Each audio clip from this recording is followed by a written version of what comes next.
Assalamualaikum warahmatullahi wabarakatuh.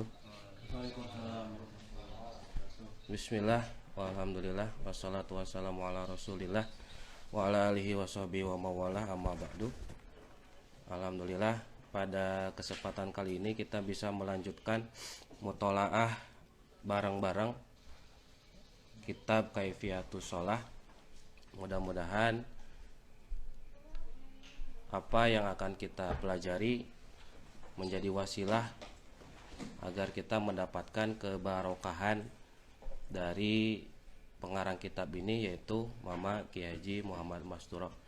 Sebelumnya mari kita mulai dengan membaca doa sebelum pembelajaran seperti yang sering dibacakan di Al-Masturiyah. Bismillahirrahmanirrahim. Nawaitu ta'alluma wa ta'lim wa tadzakkura wa tazkir wal ifadata wal istifadah wal hasanata wa du'a ilal huda wa ibtigha mardati wa sawabi wa ila hadratin nabiyil mustafa rasulullah sallallahu alaihi wasallam.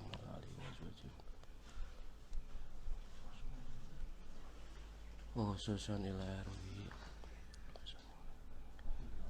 Kiai Haji Muhammad Masturo wa sulihim wa furu'ihim wa dawil hukuki alaihim ajma'in.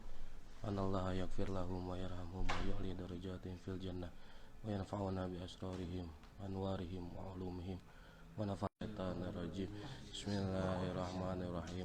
Alhamdulillahi rabbil alamin arrahmanir rahim maliki yaumiddin. Iyyaka na'budu wa iyyaka nasta'in ihdinas siratal mustaqim siratal ladzina an'amta 'alaihim ghairil maghdubi 'alaihim waladdallin.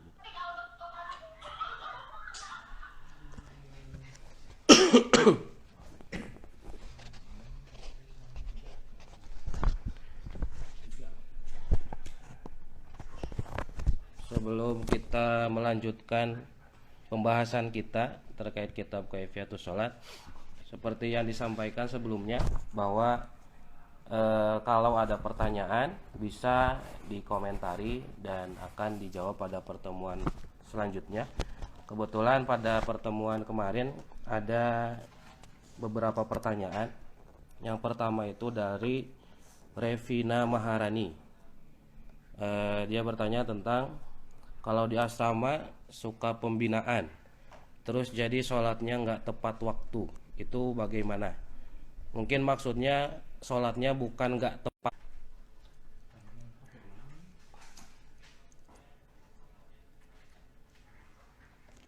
Jadi sebenarnya mungkin kalau sholatnya nggak tepat waktu itu kurang benar pertanyaannya. Karena setahu saya sholat tepat waktu itu ya sholat pada waktunya, baik di awal ataupun sampai akhir.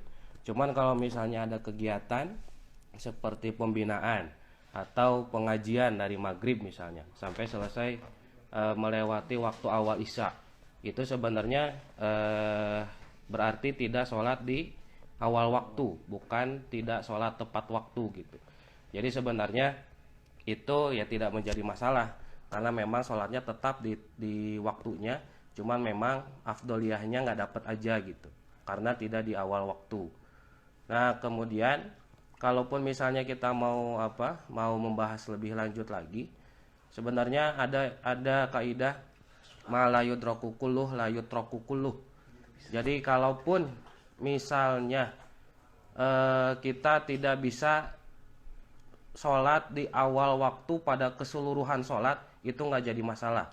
Tapi jangan sampai kita meninggalkan sholat-sholat yang lain itu tidak di awal waktu gitu. Jadi misal di Isya itu tidak di awal waktu, itu nggak apa-apa, tapi diusahakan sholat-sholat yang lain itu di awal waktu. Gitu mungkin yang bisa saya jawab. Kemudian pertanyaan yang kedua, di tempat saya dari siapa ini, dari Agi Nugraha. Dari Agi Nugraha, dia bertanya, di tempat saya imamnya baca surat Al-Fatihah, ayat terakhirnya itu dipotong. Ihdinas siratal mustaqim siratal ladzina an'amta alaihim. Mungkin di situ maksudnya. ghairil maghdubi alaihim waladdallin. Karena dia nggak kuat nafasnya gitu. Gimana hukumnya? Mungkin ini akan kita jawab ketika membahas tentang rukun yang keempat, yaitu membaca surat Fatihah. Nanti akan dibahas syarat-syarat bagaimana kita membaca surat Al-Fatihah itu. Termasuk misalnya nanti apakah boleh diselingi dengan nafas atau oleh bacaan yang lain. Semisal kalau makmum taraweh itu kan kebiasaan bisa baca Fatihah itu ketika imam baca Fatihah juga gitu. Karena khawatir setelah amin imam itu baca suratnya cepat, akhirnya malah tidak keburu membaca surat Fatihah secara sempurna.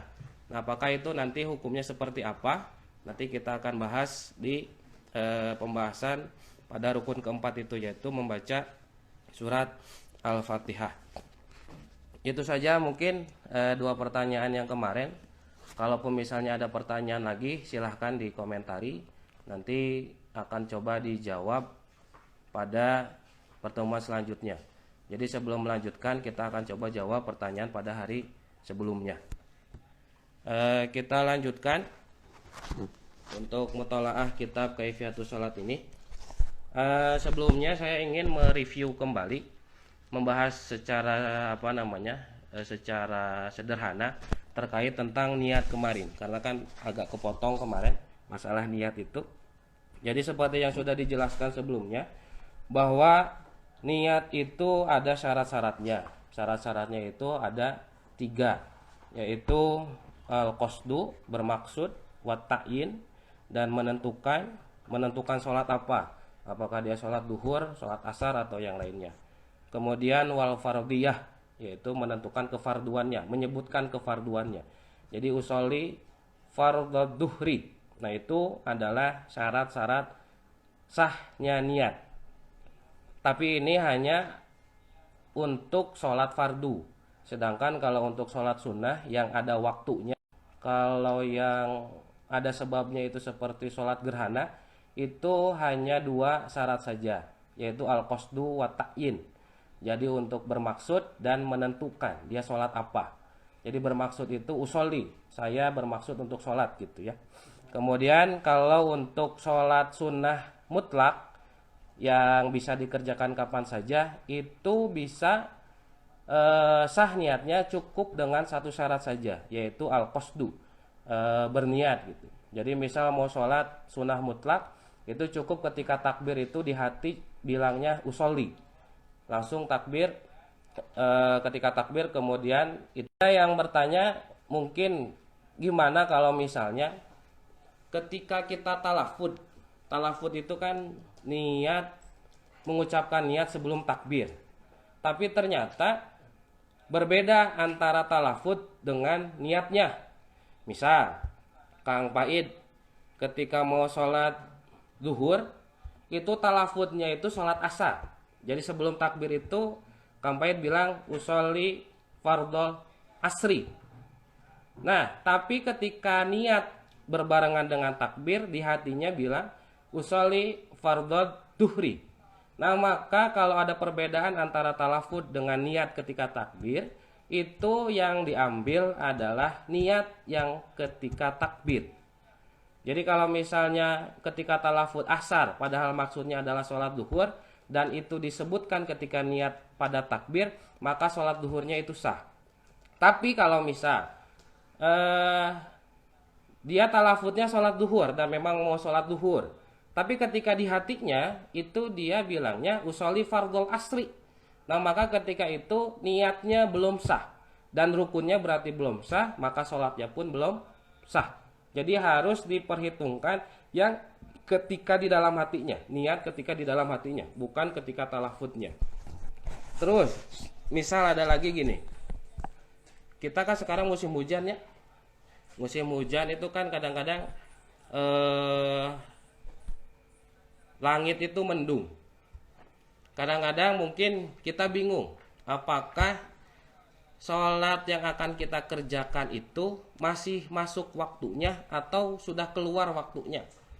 Misal ketika apa namanya, ketika bulan puasa bangun dia tidur siang, bangun itu sekitar jam 3 atau jam berapa gitu, kemudian dia mau sholat duhur, cuman karena cuaca mendung dia nggak tahu duhur itu masih ada atau enggak. Nah ketika itu dia berniat sholat duhur tapi kodoan, padahal masih niat, dia niatnya itu adalah kodoan lillahi ta'ala. Maka ketika selesai sholat, ternyata dia melihat keluar atau melihat ke jam atau ke yang apapun itu, ternyata duhur masih ada waktunya, dia nggak perlu mengurangi sholat lagi. Jadi tetap sah walaupun niatnya itu kodok, ya, karena itu adalah pengecualian.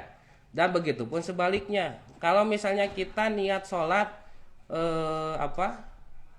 adaan, jadi kita mengira waktu zuhur itu masih ada, tapi ternyata setelah sholat itu kita bisa lihat ternyata sudah masuk asar. Nah maka sholat zuhur yang adaan menurut dia itu dianggap sah. Jadi nggak usah diulangi lagi dengan niat kodok gitunya. Jadi pokoknya selama kita tidak mengetahui kejelasan kondisi lingkungan cuaca itu seperti apa, ketika salah niat itu nggak jadi masalah. Tapi kalau misalnya kita tahu ya, misal Kang Denis sholat asar, udah tahu padahal asar itu masih ada waktunya, tapi niatnya itu kodoan, nah itu baru yang nggak boleh, karena dia sudah mengetahui bahwa asar itu masih ada waktunya. Tapi kalau misalnya dia tidak tahu asarnya itu masih ada atau enggak, dia bimbang, kemudian dia niat sholat kodok, padahal ternyata masih masuk, maka itu nggak jadi masalah, sholatnya nggak perlu diulang, ya. Nah jadi itu masalah niat. Kalau ada yang mau bertanya tentang niat silahkan juga, nanti mungkin akan dijawab di pertemuan selanjutnya. Kemudian kita lanjutkan kemarin teh sampai ada di rokaatinnya. Iya. Wa yusannu, dan disunahkan apa, nutkun, mengucapkan bimanwiyin, pada yang diniatkan, qabla takbiri, sebelum takbiratul ihram, liyusa'ida agar membantu, agar membantu apa, alisanu, lisan, al-qalba, kepada hati. Jadi untuk melafadzkan niat sebelum takbir itu hukumnya hanya sunnah menurut madhab Syafi'i. Jadi yang intinya itu adalah ketika wasaniha, dan rukun kedua dari rukun-rukun sholat, takbiru taharrumin, adalah takbiratul ihram.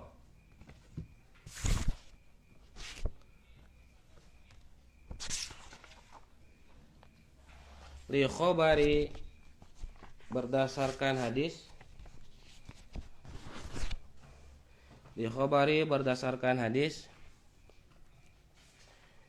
al-muttafaqi alaihi, al-muttafaqi, yang disepakati,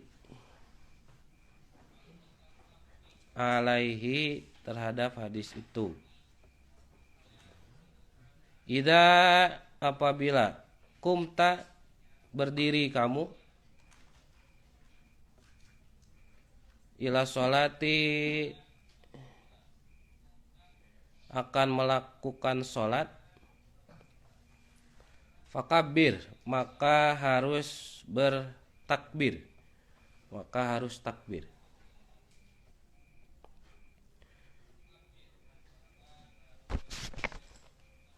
Nah, rukun yang kedua adalah takbiratul ihram. Takbiratul ihram ini eh, yang saya tahu istilah takbiratul ihram itu hanya ada di dalam sholat. Jadi takbir itu kan ucapannya Allahu Akbar. Sedangkan kalau misalnya di sholat, ucapan itu disebutnya adalah takbiratul ihram. Kenapa disebut takbiratul ihram? Karena dengan takbir ini kita diharamkan untuk melakukan sesuatu yang awalnya dihalalkan. Jadi kenapa disebut takbiratul ihram? Itu karena ketika kita sudah takbir, itu kita tidak boleh melakukan yang halal ketika sebelum takbir. Misal, makan halalnya halal, minum halal, berucap itu halal. Tapi ketika sudah takbir di dalam sholat, maka perkara-perkara tersebut dilarang, diharamkan. Makanya disebut takbiratul ihram. Beda hari takbir kalau lagi di luar sholat. Ya misal lagi apa? Lagi demo bisa. Atau lagi ceramah bisa. Lagi jarah dan sebagainya. Pokoknya takbir di selain sholat itu tidak mengharamkan apa yang sebelumnya dihalalkan. Tetap setelah takbir misal karena haus dia minum ya nggak apa-apa. Tapi dalam sholat itu disebut takbiratul ihram karena setelah takbir itu kita dilarang melakukan hal-hal yang sebelumnya dihalalkan seperti makan, minum, berkata-kata gitu ya. Jadi kalau misalnya berkata-kata itu dalam sholat lain halnya dengan berdoa gitu ya ketika zikir. Kalau misalnya bentuknya zikir atau bentuknya doa itu nggak jadi masalah. Jadi misal nanti ada tambahan kita mau berdoa ketika sujud misal sujud terakhir kita tambahkan doa untuk kedua orang tua kita misal. Nah itu nggak apa-apa. Jadi itu tidak masuk ke dalam kalam, tidak termasuk dalam bercakap-cakap. Tapi itu bentuknya doa dan zikir. Takbiratul ihram kenapa dinamakan takbiratul ihram itu seperti yang tadi saya jelaskan. Intaha Fathul Mu'in. Kita teruskan lagi. Wayajibu qarnun niyati bitakbir. Wayajibu dan wajib. Apa qarnun niyati membarengkan niat bitakbir dengan takbir. Tartib tuh ya, tuhnya. Kan harusnya kalau tartib itu kemarin bilang berurutan dari yang satu, kedua, ketiga gitu. Niat, takbir, ngadeg. Sedangkan kalau ini kan dibarengkan antara niat dengan takbir. Sebenarnya kalau di sini kan urutannya pertama niat, kedua takbir. Ada di sebagian kitab itu yang pertama niat, yang kedua itu berdiri, baru takbir. Tapi yang dipilih oleh mama itu yang pertama niat, yang kedua takbir. Tetap tartib karena memang mengikuti dari definisi niat itu sendiri. Al-qasdu syai'i muqtaronan bi fi'lihi. Jadi dibarengkan dengan takbirnya. Tetap jadi takbir. Nanti dibahas bagaimana cara membarengkan niat dengan takbir. Nah, di sini diteruskan lagi. Walau kabbaro dan jika bertakbir seseorang.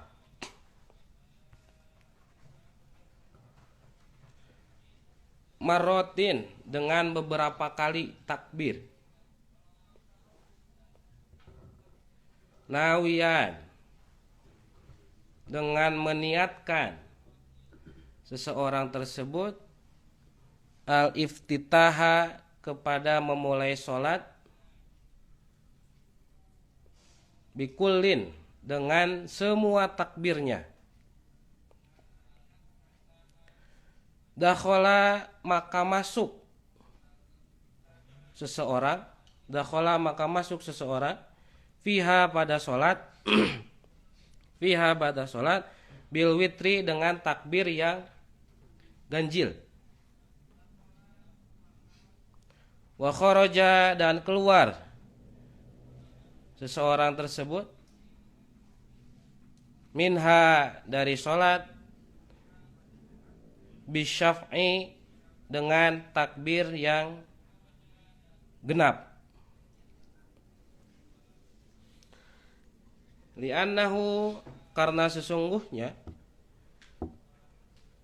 lamma dakhala, ketika masuk bil ula, oleh takbir yang pertama, kharaja, maka keluar dari sholat, bisaniyati, dengan takbir yang kedua. Li'anna niyatal iftitahi, li'anna, karena sesungguhnya, niyatal iftitahi, niat memulai sholat, biha dengan takbir yang kedua, mutadhamminatun, itu mengandung makna liqat'il ula, untuk memutuskan takbir yang pertama, iftitah yang pertama. Wahakada, dan seterusnya. Jadi takbir pertama dipotong oleh takbir kedua, masuk lagi takbir ketiga, dipotong lagi oleh takbir yang keempat, kelima, keenam, dan seterusnya seperti itu. Fa'in lam yanwi, fa'in, maka jika lam yanwi, tidak berniat seseorang, dzalika, kepada iftitah, kepada memulai sholat, wala takhallala, dan tidak diselingi, mubtilun, dengan yang membatalkan sholat, ka'i'adati lafdhin niyah, seperti mengulangi lafadz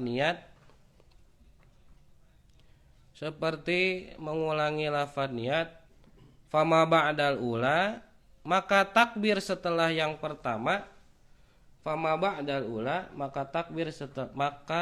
takbir setelah yang pertama, zikrun, hanya merupakan zikir, la yu'athiru, yang tidak ada pengaruhnya, yang tidak berpengaruh gitu.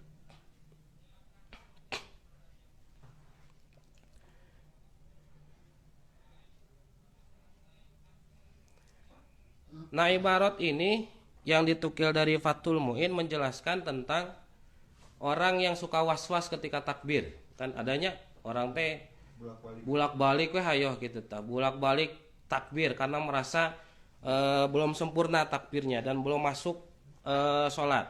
Nah, ketika melakukan beberapa kali takbir, yang harus diperhatikan itu intinya adalah kita masuk ke dalam sholat dengan takbir yang ganjil, yang pertama, yang ketiga, kelima, ketujuh, dan seterusnya.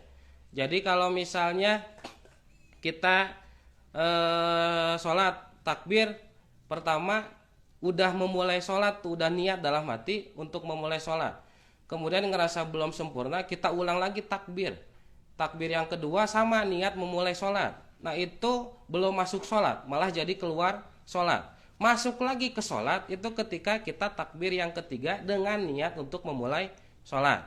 Jadi misal gini, Allahu Akbar, udah niat nih, tapi kita nggak yakin, ulangi lagi, Allahu Akbar, niat lagi memulai sholat. Maka takbir yang kedua itu sebenarnya bukan memulai sholat, tapi mengeluarkan kita dari sholat. Jadi nggak batalkan sholat nak gitu tak. Balik deui arek asup kana sholat, masuk lagi kepada sholat itu dengan takbir yang ketiga, diulangi lagi. Jadi jangan sampai ketika kita takbir berkali-kali dan meniatkan sholat pada setiap takbir, berhenti di takbir yang genap, harus berhenti di takbir yang ganjil. Jadi dihitung dah. Kumaha mun teu kahitung dikira-kirakeun. Kayaknya Allah, itu sebenarnya belum takbir, karena belum sempurna takbiratul ihramnya. Tapi kalau misalnya sudah Allahu Akbar, sudah niat sholat, merasa belum yakin, dia ulangi lagi Allahu Akbar, niat sholat lagi, nah itu baru namanya takbir. Kalau misalnya Allahu Akbar, itu baru satu kali takbir, ya, baru satu kali takbiratul ihram. Karena takbir itu nanti kan ada apa namanya syaratnya itu diantaranya sudah sampai huruf roknya gitu. Kalau misalnya masih sampai huruf haknya itu belum takbir namanya. Allah itu belum takbiratul ihram. Sudah disebut takbiratul ihram itu kalau Allahu Akbar. Nah, sampai terakhir huruf roknya itu. Nah, jadi ketika ketika memulai sholat dengan beberapa kali takbir, dengan niat memulai sholat di setiap takbirnya, maka dia masuk sholat itu dengan takbir yang ganjil. Gimana kalau misalnya tidak meniatkan sholat pada setiap takbirnya? Misal Allahu Akbar, itu dia nggak niat mau memulai sholat. Kemudian yang kedua dia baru niat Allahu Akbar, dia baru niat tuh dia mulai sholat, maka itu bisa masuk ke dalam sholat. Karena yang pertama takbir itu dia tidak meniatkan untuk memulai sholat. Atau sebaliknya, di awal Allahu Akbar, sudah niat mau mulai sholat, tapi dia mengulangi takbirnya dengan tanpa niat apapun, Allahu Akbar saja. Nah, itu tetap bisa masuk ke dalam sholat karena tidak berniat untuk memulai sholat kembali. Nah, di sini disebutkan bahwa fa'ilam yanwidalika wala takhallala mubtilun kai'adati lafdiniyah fama ba'dal ula dzikrun la yu'athiru, maka tidak ada pengaruhnya. Jadi selama tidak berniat, jadi kan kalau kalau hal-hal yang membatalkan sholat itu di sini ditambahkan gitu. Ditambahkannya itu dengan i'adatul lafdiniyah. Jadi kalau kita mengulangi niat itu sebenarnya kita sudah membatalkan sholat kita. Jadi jangan sampai kita mengulang-ulang niat. Mubtilun itu ada dua. Mubtilun ketika niat itu bisa jadi dia niat keluar dari sholat. Misal Allahu Akbar, sudah niat tapi keretek hati, terjadi sholat teh gitunya. Itu udah niat keluar dari sholat, maka itu membatalkan sholatnya. Atau misal karena dia sudah sempurna pada takbir pertama dengan niatnya itu, kemudian dia niat lagi di takbir yang kedua, nah itu tetap mengeluarkan dia dari sholat. Jadi yang membatalkan niat sholat itu bisa dua, mengulang niat atau berniat keluar dari sholat. Sedangkan kalau misalnya tidak ada niat apapun karena was-was atau apa, fama ba'dal ula dzikrun la yu'athiru, maka ketika itu tidak dianggap sebagai iftitah sholat, hanya sebagai zikir. Dilanjutkan qauluhu qarnun niyah bit takbir, ai qarnan hakikian ba'dal istihdoril hakiki. Yaitu qarnan hakikian. Ini masalah membarengkan niat dengan takbir. Yaitu qarnan hakikian, dengan membarengkan hakikian secara hakiki. Ba'dal istihdori, setelah menghadirkan al-hakiki, yang hakiki. Bagaimana menghadirkan yang hakiki itu? Bi'ayyastahdira, yaitu dengan menghadirkan orang yang sholat. Bi'ayyastahdira, yaitu dengan menghadirkan orang yang sholat. As-sholata, kepada sholat. Tafsilan, secara terperinci. Ma'a ta'ayyuniha, beserta menentukan pada sholat. Fi ghairin naflil mutlaki, pada selain sholat sunnah mutlak. Wa niyatil fardiyati, dan meniatkan kefarduannya.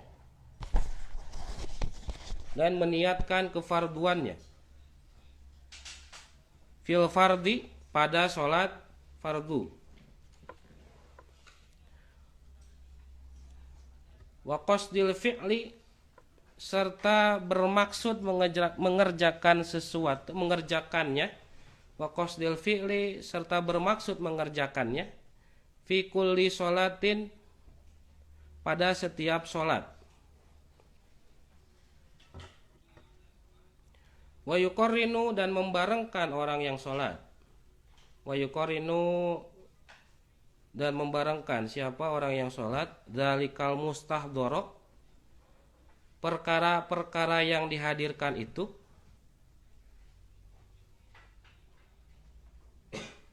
Bikullit takbiri, pada setiap bagian takbir. Bikullit takbiri, pada setiap bagian takbir. Min awwaliha, dari awal takbiratul ihram, ila akhiriha, hingga akhir takbiratul ihram. Hada, adapun pendapat ini. Hada, adapun pendapat ini. Maqalahu, adalah yang adalah perkara qala yang telah dinyatakan hu pada hadza, pada pendapat ini. Siapa? Al mutaqaddimun, ulama-ulama mutaqaddimin dari kalangan Imam Syafi'i. Wahwa, dan adapun pendapat itu, aslu madhabi Syafi'i, adalah dasar dari madhab Syafi'iyah. Aslu madhabi Syafi'i, adalah dasar dari madhab Syafi'i. Wakhtaro, dan memilih siapa? Al mutaakhiruna, ulama-ulama mutaakhir dari kalangan Syafi'iyah. Al iktifa'a, dengan menganggap cukup. Al iktifa'a, dengan menganggap cukup. Bil muqaronati, dengan muqaronah, dengan membarengkan. Al urfiyati, secara uruf, bukan hakiki gitu ya. Ba'dal istihdharil urfi, ba'da, setelah al istihdharil urfi, setelah istidhar urfi, setelah membarengkan secara uruf. Bagaimana membarengkan secara uruf? Bi ayyastahdhira, yaitu dengan menghadirkan orang yang sholat. Bi ayyastahdhira, yaitu dengan menghadirkan orang yang sholat. As-sholata, kepada sholat. Ijmalan, secara umum. Bihaisu, dengan sekiranya. Yu'addu, dihitung atau dianggap. Yu'addu, dianggap. Annahu, bahwasannya orang yang sholat. Mustahdirun, itu menghadirkan orang yang sholat. Li sholati, pada sholatnya. Ma'a awsofiha, dengan disertai awsofiha, sifat-sifat sholat. As-sabiqati, yang telah dibahas sebelumnya. Wa yuqarrinu, dan membarengkan orang yang sholat. Dzalikal mustahdhara, perkara-perkara yang dihadirkan tersebut. Bi ayyi juz'in, pada salah satu bagian. Minat takbirati, dari takbiratul ihram. Walawil harfa, walaupun pada huruf al-akhiro, yang terakhir dari takbir. Wa yakfi, dan cukup. Tafriqatul awsafi, memisahkan sifat-sifatnya. alal ajza'i pada bagian-bagiannya. Intaha al-Bajuri. Nah, ini terkait tentang membarengkan niat dengan takbir. Jadi di dalam nanti sebenarnya dijelaskan. Ada apa namanya? Ada penjelasan lebih lanjut lagi. Diteruskan dulu mungkinnya biar lebih enak pembahasannya. Qala ba'duhum, qala telah berkata ba'duhum sebagian ulama. Qala telah berkata ba'duhum sebagian ulama. Walau kana Syafi'iyyu, walau dan jika kana ada siapa as-Syafi'iyyu, Imam Syafi'i, hayyan itu masih hidup.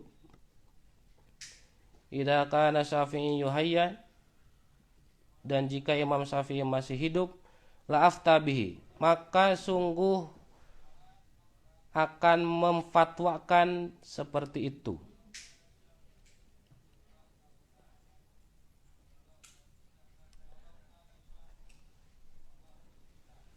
Dengan istihdor urfi dan kornul urfi. Waqala dan berpendapat siapa Ibnu Rif'ah, Imam Ibnu Rif'ah,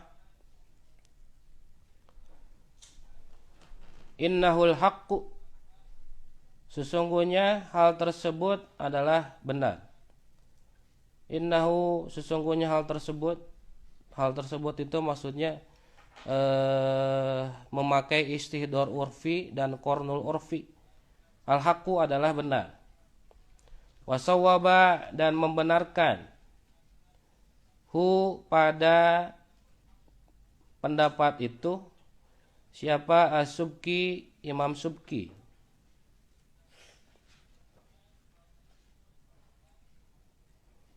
Qala telah berkata al-Khatibu, Imam Al-Khatib, wali, maka bagi saya bihima, dengan dua pendapat tersebut, uswatun, terdapat uswah, terdapat teladan, terdapat pembelajaran. Walhasilu, dan kesimpulannya annalahum, bahwasannya dalam pandangan ulama,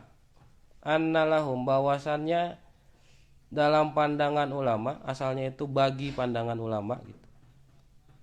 Istihdoron hakikian, ada istihdor hakiki, wastihdoron urfiyan, dan ada istihdor urfi, wa qarnan hakikian, dan ada membarengkan yang hakiki, qarnan hakikian, wa qarnan urfiyan, dan ada qarnan urfiyan, ada membarengkan secara urfi. Wal wajibu, dan adapun yang wajib, innama huwal urfiyani, adalah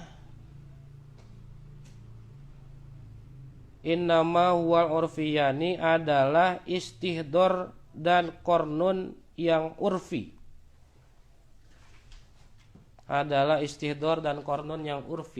Lal hakiki, yani bukan yang hakiki. Hakiki yani ini tasniyah, jadi maksudnya bukan istihdor hakiki, bukan kornun hakiki. Nah, jadi dalam masalah membarengkan niat dengan takbir itu ada hal-hal yang perlu kita pahami, istihdor dan kornun. Istihdor itu menghadirkan sholat. Jadi menghadirkan sholat kita itu membayangkan kita akan melakukan pekerjaan itu gitu. Itu namanya istihdor. Sedangkan kalau kornun itu membarengkan antara takbir dengan apa yang kita bayangkan gitunya. Nah, istihdor itu ada yang hakiki, ada yang urfi. Kalau istihdor yang hakiki itu kita membayangkan sholat dari pertama takbir sampai ke salam. Jadi kita itu harus bisa membayangkan kita itu takbirnya gimana, rukunya gimana, I'tidalnya gimana, sujudnya gimana, tasahudnya seperti apa, salamnya seperti apa yang kita bacakan. Pokoknya semua yang kita kerjakan ketika melaksanakan sholat itu harus terbayangkan ketika niat. Maka itu namanya istihdor hakiki. Kalau istihdor urfi itu cukup dengan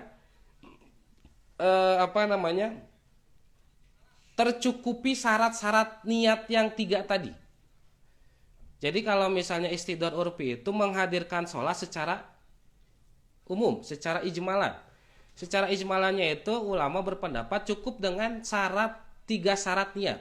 Al-qasdu, wa ta'yin, wal fardiyah. Jadi cukup usolli fardhu duhri itu sudah istihdor.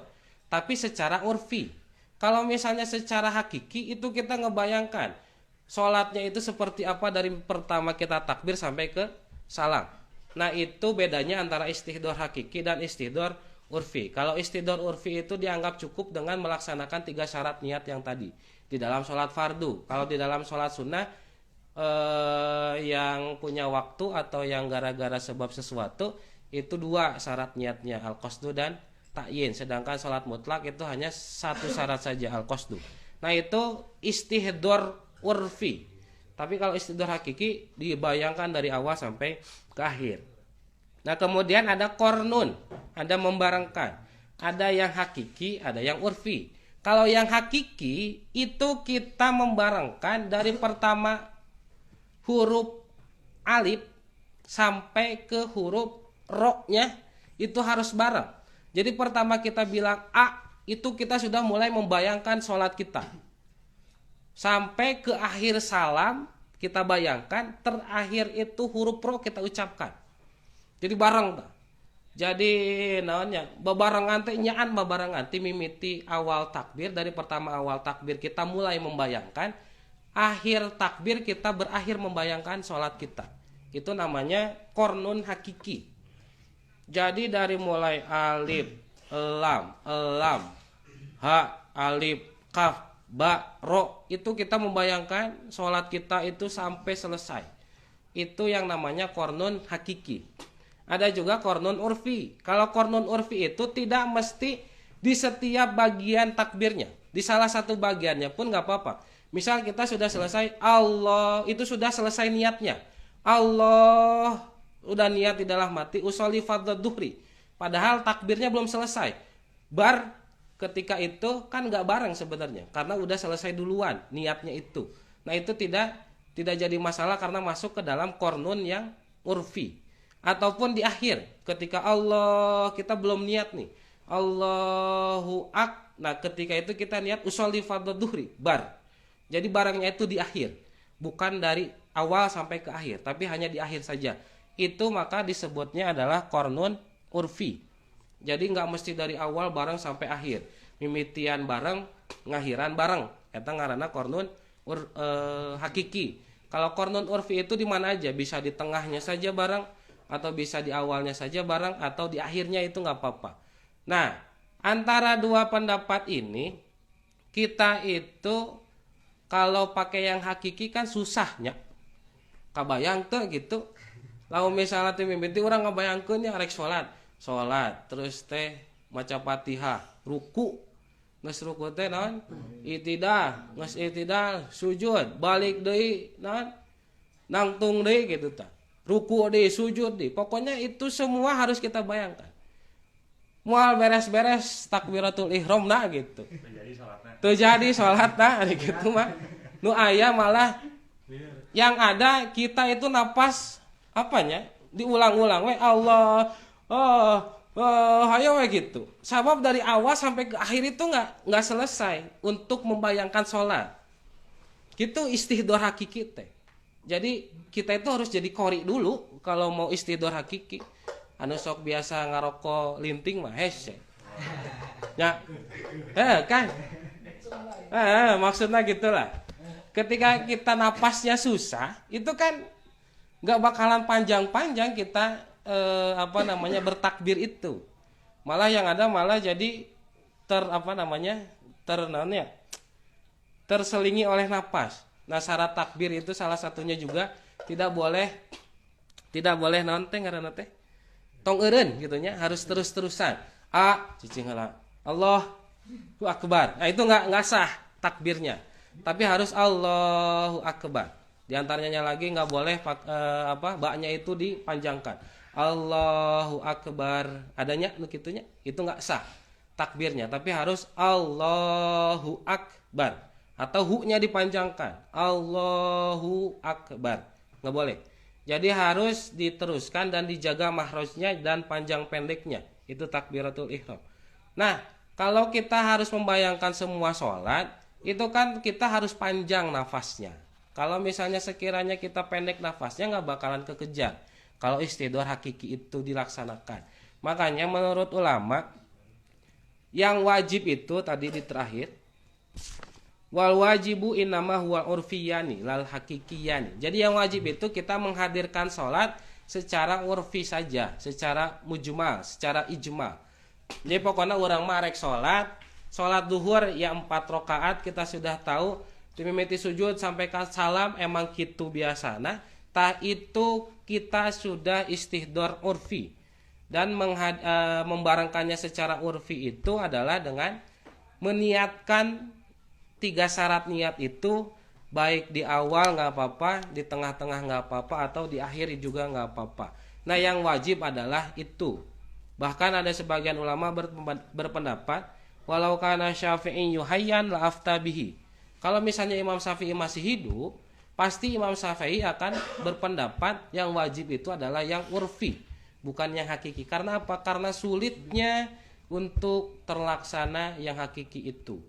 Kan kalau misalnya dalam Islam itu ketika memberatkan seseorang itu harus dihindari. Jadi ketika memang sulit, kita ambil yang mudahnya saja. Kalaupun misalnya emang bisa seperti itu, silahkan, nggak jadi masalah. Tapi kalau nggak bisa, kita pakai yang urfiyani. Dan sekarang banyaknya itu adalah yang urfi. Jadi itu masalah takbiratul ihram. Nanti akan dijelaskan lebih lanjut lagi pada pada pertemuan selanjutnya. Mungkin udah cukupnya. Jadi intinya untuk malam sekarang kita membahas tentang takbiratul ihram. Sudah sampai ke halaman ke-7. Nanti kita akan teruskan lagi mutolaah bareng-barengnya pada pertemuan berikutnya. Kalau ada pertanyaan silahkan, dan yang sudah bertanya sudah dicatatnya. Insya Allah nanti pertemuan berikutnya akan coba saya jawab sebisa saya. Dan kalaupun ada yang salah boleh dikoreksi. Nanti saya akan klarifikasi pada pertemuan berikutnya. Mungkin itu saja yang dapat saya sampaikan pada malam hari ini. Mudah-mudahan ada manfaat bagi kita semua, khususnya bagi saya pribadi. Kurang lebihnya mohon maaf. Wallahul muwaffiq ila aqwamit thoriq. Wal afu minkum. Wassalamualaikum warahmatullahi wabarakatuh. Waalaikumsalam.